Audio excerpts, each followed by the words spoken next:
बिस्मिल्लाहिर्रहमानिर्रहीम अस्सलाम वालेकुम। आज हम लोग मैकेनिक्स का लेमिस थ्योरम को डिस्कस करते हैं। ये एग्जामिनेशन पॉइंट ऑफ व्यू से काफ़ी इंपॉर्टेंट है ये भी। और लेमिस थ्योरम के स्टेटमेंट क्या है कि if the three forces acting on a particle are in equilibrium. Lami's theorem के अंदर वो ये कह रहे हैं कि तीन फोर्सेस हैं जो कि एक ही पार्टिकल पर एक्ट कर रही हैं और आर इन द इक्विलिब्रियम में, और वो हैं इक्विलिब्रियम में। आपको पता है कोई भी तीन फोर्सेस होती हैं वो अगर इक्विलिब्रियम में हैं, ठीक है, अगर वो इक्विलिब्रियम में है उसका मतलब क्या होता है, अगर इन तीनों फोर्सेस को जमा कर दिया जाए, सम अप कर दिया जाए, तो उसका जो आंसर आता है वो ज़ीरो के बराबर आता है। मतलब कि तमाम फोर्सेस का जो रिजल्टेंट होता है वो is equal to zero vector होता है। अगर तीन वेक्टर्स को जमा कर दिया जाए तो वो उसका रिजल्टेंट क्या आता है, ज़ीरो वेक्टर के इक्वल आता है। तो उसको हम कहते हैं कि ये फोर्सेस जो हैं वो इक्विलिब्रियम में हैं, ठीक है। तो पहली लाइन का आपको पता चल गया कि अगर ये तीनों फोर्सेस हैं वो एक ही पॉइंट पे काम कर रही हैं, अगर इन तीनों का रिजल्ट निकाल दिया जाए, जमा कर किया जाए इनको, तो वो ज़ीरो वेक्टर के बराबर आएगा। तो यहाँ पर देखें कि इधर हम लोगों ने क्या देखना है कि देन अब पहले ही इसके अंदर दो केसेस होंगे। पहला हमने ये प्रूफ करना है, तो तभी हमारा लेमिस थ्योरम प्रूफ होगा। पहला हमने ये प्रूफ करना है कि इसके अंदर हमने देखना है कि then forces must be coplanar. अगर ये तीनों फोर्सेस का जो तीनों वेक्टर्स का जो है वो सम ज़ीरो के बराबर है, तो हमने ये प्रूफ करना है कि तीनों फोर्सेस जो हैं वो एक ही प्लेन पे लाई कर रही हैं, कोप्लेनर है, कोप्लेनर मस्ट भी कोप्लेनर होंगी। और उसके बाद दूसरा हमने ये करना है कि मैग्नीट्यूड जो है वो हर फोर्स की वो प्रोपोर्शनल होगी, साइन मतलब कि एक एंगल के प्रोपोर्शनल होगी, और वो किसके दरमियान में एंगल होगा, वो उसकी ऑपोजिट टू फोर्सेस अदर के दरमियान होगा। फ़र्ज़ करें कि ये देखें, ये एक एंगल है, सॉरी ये एक फोर्स है, पी वेक्टर है, ठीक है। अब इसका साइन ऑफ एंगल किसके बराबर होगा, इसका sine of angle other to कौन कौन सी, एक क्यू है और एक आर है, इसका इनके दरमियान में एंगल बन रहा होगा, ठीक है, और वो साइन ऑफ एंगल होगा। अब मैं अगर आर की बात करूँ, आर एक फोर्स है, इसका साइन ऑफ एंगल इन दोनों के दरमियान बन रहा होगा। अब क्यू का साइन ऑफ एंगल पी और आर के दरमियान बन रहा होगा यहाँ पे, ठीक है। तो इस तरीके से वो कह रहे हैं कि इनके मैग्नीट्यूड जो है, इसकी प्रोपोर्शनैलिटी है हर फोर्स की, इनके अगर इसकी इनके दरमियान में बने इसका एंगल, इसकी हमने एक प्रूफ करना है, ठीक है। अब पहला हमने क्या प्रूफ करना है कि फोर्सेस जो होनी चाहिए वो कोप्लेनर होंगे, तो ये अब इसको प्रूफ करते हैं, ठीक है। तो लेट कर लेते हैं हम इनकी स्टेटमेंट से। स्टेटमेंट क्या थी कि तीन फोर्सेस हैं वो एक्ट कर रही हैं एक ही पार्टिकल पर। ये तीन फोर्सेस हैं, एक एक्ट कर रही हैं एक ही पार्टिकल पर, और जो कि इक्विलिब्रियम में है, मतलब इनका जो सम है, रिजल्टेंट है, वो ज़ीरो है। तो हम लोगों ने लेट कर दिया कि तीन फोर्सेस जो हैं वो पी क्यू आर हैं, वो are the acting on the at the point O पे, और आर इन इक्विलिब्रियम, मतलब कि इन दोनों को जमा कीजिए, उनका रिजल्टेंट ओ के ज़ीरो के बराबर होगा। तो बाय द हमने डॉट मल्टीप्लाई करवाना है वन को both sides Q cross R. हम इसको क्यू क्रॉस आर से मल्टीप्लाई करवा देंगे, मतलब इस पूरी इक्वेशन को, पहली इक्वेशन को, इस इक्वेशन को हम लोगों ने क्यू क्रॉस आर से मल्टीप्लाई करवा देना है। उससे कि ये आप इसको किसी और से भी मल्टीप्लाई, मतलब आर दूसरी से भी। तो जब हम इसको, मैंने इसको इससे मल्टीप्लाई करवाया है, तो ज़रा देखें, जब डॉट प्रोडक्ट में करवाना है, ठीक है, किस में, डॉट प्रोडक्ट में इसको मल्टीप्लाई करवाना है, इसको इससे मल्टीप्लाई करवा दिया, और ज़ीरो को भी इससे मल्टीप्लाई कर। अब इसके अंदर ज़रा करवाते हैं, क्यू को ले लेते हैं, क्यू को इसके साथ भी, क्यू और आर को इसके साथ, पी के साथ भी, P dot Q cross R, Q dot Q cross R, और R dot R Q cross R, ठीक है। ये मैंने इस तरीके से लिख लिया इसको ज़ीरो। अब किसी भी दो वेक्टर्स को ज़ीरो वेक्टर से तीसरे से डॉट में करवाएं, या जब हम इसको मल्टीप्लाई करवाते हैं तो वो एक ज़ीरो वेक्टर आता है, ज़ीरो आता है, तो हम इसकी जगह ज़ीरो पुट कर देंगे। उसके बाद हमने ये कहना है कि P dot Q cross R plus, ये हमारा बन गया है। उसके बाद इफ़ एनी, अगर इनमें से कोई दो स्केलर भी, मतलब कि दो वेक्टर भी वो स्केलर ट्रिपल प्रोडक्ट बनाते हैं, तो उसकी वैल्यू ज़ीरो के बराबर होगी। मतलब ये देखें, इसमें से कोई दो वेक्टर सेम है, कोई से दो वेक्टर भी, और इसमें से कोई वेक्टर सेम है, जी हैं, इसमें से हैं, जी हैं। अब इन दोनों में सेम है, इसमें आर है और इसमें क्यू है, तो ये दोनों ज़ीरो के बराबर होगा। कैसे होगा, आपने वो डिटरमिनेंट पढ़ा, आपने वो ये पढ़ा है कि अगर Q dot Q cross R हो, ठीक है, अगर ये इस तरीके से हो, तो हम इसका डिटरमिनेंट कैसे खोलते हैं कि ये फर्स्ट रो में आएगा, ये सेकंड में आएगा, और ये थर्ड में आएगा। मतलब कि फर्स्ट रो क्यू की होगी, मतलब इसमें दो वैल्यूज़ होंगी ना, एक यहाँ पे ओके 2 3 5 कर लेते हैं, ठीक है, 2 3 5 कर लेते हैं। अब ये भी क्यू की है, मतलब कि ये भी क्यू की वैल्यूज़ होगी 2 3 5, 2 3 5 होंगी, तो जब आर की होगी आर कोई और होगा। अब ये देखिए, अब ये 2 रोज़ या 2 सेम आ जाएँ, 2 रोज़ या 2 कॉलम जब सेम आ जाए तो उनका डिटर्मिनेंट जो होगा वो 0 के बराबर, क्योंकि 2 रोज़ या 2 कॉलम्स जो हैं वो आइडेंटिकल आ जाते हैं, एक ही जैसे आ जाएँ, सेम आ जाए, तो वो डिटर्मिनेंट 0 के बराबर हो जाता है। इसी तरीके से यहाँ पे हम इसकी जगह क्या पुट कर देंगे 0, और ये भी आर सेम है, इस तरह फिर ये ऊपर वाली और नीचे वाली ये सेम आ जाएगी, ठीक है। पहली और तीसरी रो सेम है इसके अंदर, तो वो भी 0 के बराबर होगा। तो यहाँ पे हमने इसको 0 के बराबर कर दिया, तो हमारे पास एक फाइनल इक्वेशन वो ये बन गई है, जिसको हम लोगों ने इस तरीके से लिख दिया है, P dot Q cross R हमारे पास ये बची है, जिसमें डिफरेंट थे।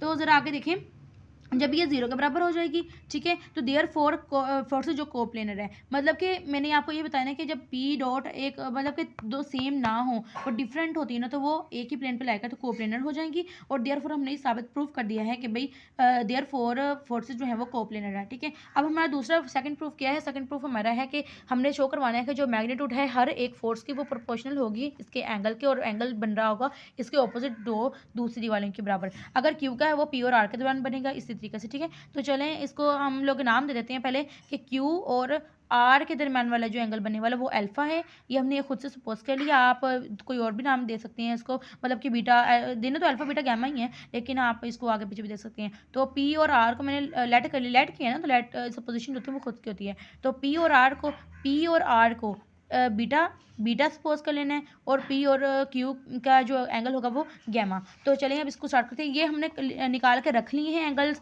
अब हम लेते हैं दोबारा से ऊपर इक्वेशन को, जिसको हमने पहले लिया हुआ था कि ये दोनों तीन फोर्सेस जो ऊपर वाली ये वाली स्टेटमेंट है ना हमारी, ये जो हमारी ये वाली स्टेटमेंट है, इसको हम लेते हैं, ठीक है। पहले भी इसको लेके ये प्रूफ करवाया, अब इसको लेके फिर से ये प्रूफ करवाएंगे, ठीक है। तो चलिए इसको हम लिखते हैं, कैसे लिखेंगे कि हम लोगों ने इसको ले लिया।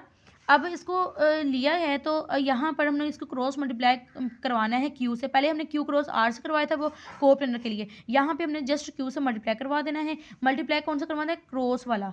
पहले हम लोगों ने कौन सा करवाया था? पहले हम लोगों ने डॉट मल्टीप्लाई करवाया था, अब हमने क्रॉस से। तो यहाँ पे P क्रॉस Q आ जाएगा, Q क्रॉस Q आ जाएगा, फिर R क्रॉस Q आ जाएगा, ठीक है। इस तरफ ये 0 हो जाएगा, हमने इसका रेफरेंस पॉइंट देना है 0 है। उसके बाद हम लोगों ने P क्रॉस Q जो है वो मैंने आपको पहले भी बताया कि कोई भी दो रोज़ या दो जो हैं वो कॉलम्स सेम हो जाए। अब ये दोनों सेम है तो इसलिए हमारा 0 आ जाएगा, यहाँ पे भी 0 हो गया, और इधर ये डिफरेंट हो, इधर भी 0, ठीक है। अब आगे जो है वो हमने क्या करना है, इधर ये 0 से मल्टीप्लाई होकर 0 हो गया। अब हमारे पास ये दो बचे हैं, ठीक है, P क्रॉस Q। अब ये अगर हम इसको दूसरी तरफ ले जाते हैं तो यहाँ पे माइनस R क्रॉस Q हो जाएगा। अब इसका माइनस को पॉजिटिव बनाने के लिए हम इसको चेंज कर लेते हैं, जैसे हमने वो पहले वर्जन थ्योरम में किया, नहीं पहले हम लोगों ने दूसरे में किया था लैम्बडा म्यू में, तो उसमें हम लोग चेंज कर लिया तो इसका साइन चेंज हो जाएगा। Q क्रॉस R बनाएंगे तो इसका ऑपोजिट हो जाएगा। तो यहाँ पे हमने इसको सेकंड इक्वेशन बना के रख लिया। अब फिर से हम लोग इसी को फिर से लेंगे दोबारा से इसको। अब पहले हमने Q से मल्टीप्लाई करवाया था, अब हम इसको R से मल्टीप्लाई करवाते हैं। अब हम इसको R से मल्टीप्लाई करवाते हैं दोनों तरफ, और इसको राइट मल्टीप्लिकेशन करवानी है राइट से। तो अब हम कहते हैं P cross R plus Q cross R plus R cross R, ठीक है। इसी तरीके से मैंने ये लिख दिया। अब मैंने फिर कहा यहाँ पे R और R सेम है, ठीक है, यहाँ पे R और R सेम है, तो ये हो जाएंगे 0 के भी इक्वल, ये दोनों रह जाएंगे। इसी तरीके से इसको दूसरी तरफ लेके जाएंगे तो यहाँ पे ये माइनस का हो जाएगा, या इसको ले जाते हैं दूसरी तरफ तो फिर आपने माइनस से वो फिर से वही बात बन जाएगी। तो इसको ये माइनस का हो जाएगा, माइनस का। उसके बाद हम इसको चेंज करेंगे, P क्रॉस R है तो R क्रॉस P करेंगे तो ये दोबारा से पॉजिटिव हो जाएगा। तो हम इसको भी इक्वेशन नंबर 3 बना लेंगे। अब फ्रॉम द इक्वेशन नंबर 2 और इक्वेशन नंबर 3, पहले हमने Q किया, ये आया, फिर R से मल्टीप्लाई करवाया, ये आया। अब हम इन दोनों को फ्रॉम 2 और 3 करके हम ये बताते हैं कि ये दोनों, अगर इन दोनों को कंपेयर करें, देखें पी क्यू ये देखें Q और R है ना, और Q और R इसमें भी आ रहे हैं, ये इसके बराबर है, और यही चीज़ यहाँ पे, और ये इसके बराबर है, ये चीज़ इसके बराबर है, ये इसके बराबर है, और यही चीज़ यहाँ पे इसके बराबर है। अब हम इसको बराबर कर लेते, कंपेयर कर लेते तीनों को, तो हम कह देंगे ये if they are equal then, अगर ये इक्वल हैं तब ये चीज़ आएगी, और इनके मैग्नीट्यूड आल्सो इक्वल। अगर ये तीनों चीज़ें इक्वल हैं तो इनके ज़ाहिरी सी बात है इनके मैग्नीट्यूड भी इक्वल होंगे। मैग्नीट्यूड फिर हम इनके मैग्नीट्यूड ले लेंगे तो ये भी इक्वल होंगे, हमने बता देना है। उसके बाद हम क्या करेंगे कि हमें पता है कि अगर ये ए और बी इस तरीके से लिखा जाए इस फॉर्मूले में, तो हम लिख सकते हैं एक अगर इनका क्रॉस है तो आगे हम लोग ए की मैग्नीट्यूड, बी की मैग्नीट्यूड डॉट के साथ, उसके बाद साइन ऑफ थीटा। थीटा जो है वो ए और बी के दरमियान का एंगल है। अब यहाँ पे ए की बी की जगह क्यू आर हो रहे हैं, तो क्यू और आर के दरमियान का एंगल ये होगा, और पी और आर के दरमियान का एंगल फिर यहाँ पे बीटा रख देंगे। बीटा ये अल्फा कैसे रखा ये मैं आपको बताती हूँ। पी और क्यू की जगह गैमा। कैसे हम लोगों ने क्यू और आर का एंगल देखना था, इसकी जगह तो आपको पता चल गया ना, ये क्यू का मैग्नीट्यूड और आर का मैग्नीट्यूड, इसके जो साइन ऑफ थीटा। थीटा कहाँ से आया, ये इसका आर और क्यू और आर का एंगल कौन सा था, क्यू और आर का एंगल हमने पहले लिखा हुआ था कि इनका एंगल क्यू और आर का एंगल दरमियानी एंगल वो है अल्फा है, तो इसकी जगह अल्फा हमने पुट कर दिया। और पी और आर के दरमियान का एंगल क्या है, इन दोनों के अलग-अलग मैग्नीट्यूड, उसके दरमियान का एंगल क्या है, बीटा। पी और आर के दरमियान का एंगल बीटा है और पी और क्यू के एंगल के दरमियान का एंगल गैमा है। तो यहाँ पे इनके एंगल्स को पुट कर दिया। उसके बाद हमने इसको डिवाइड करवाना है। डिवाइड देखें किस तरह करवाना है कि पी क्यू आर तीनों के मैग्नीट्यूड से इसको डिवाइड करवा देना है। तो यहाँ से कैंसिल हो जाएगा, ये सारे कैंसिलेशन होने के बाद यहाँ से अल्फा बचेगा, अल्फा के नीचे क्यू और आर जो है वो कैंसिल हो गए, यहाँ पे पी बच गया, इधर क्यू बच गया और इधर आर बच गया। अब हम इसको रेसिप्रोकल लेते हैं। रेसिप्रोकल लेने के बाद ये ऊपर चले जाएगा, P over sine of alpha, Q over sine of beta और R over sine of gamma, और ये हमारा रिक्वायर्ड रिजल्ट है। तो हम यहाँ पे एक रेफरेंस देके ये भी लिखेंगे कि पी का जो मैग्नीट्यूड है और पी वेक्टर का जो मैग्नीट्यूड है और क्यू वेक्टर का मैग्नीट्यूड और आर वेक्टर का वो सिंपल इनके बराबर होता है। तो हम जब इसको ऊपर लेके जाएंगे तो हम इनको सिंपल भी लिख सकते हैं, ठीक है। तो इस तरीके से ये आपका रिजल्ट रिक्वायर्ड रिजल्ट प्रूव हो गया।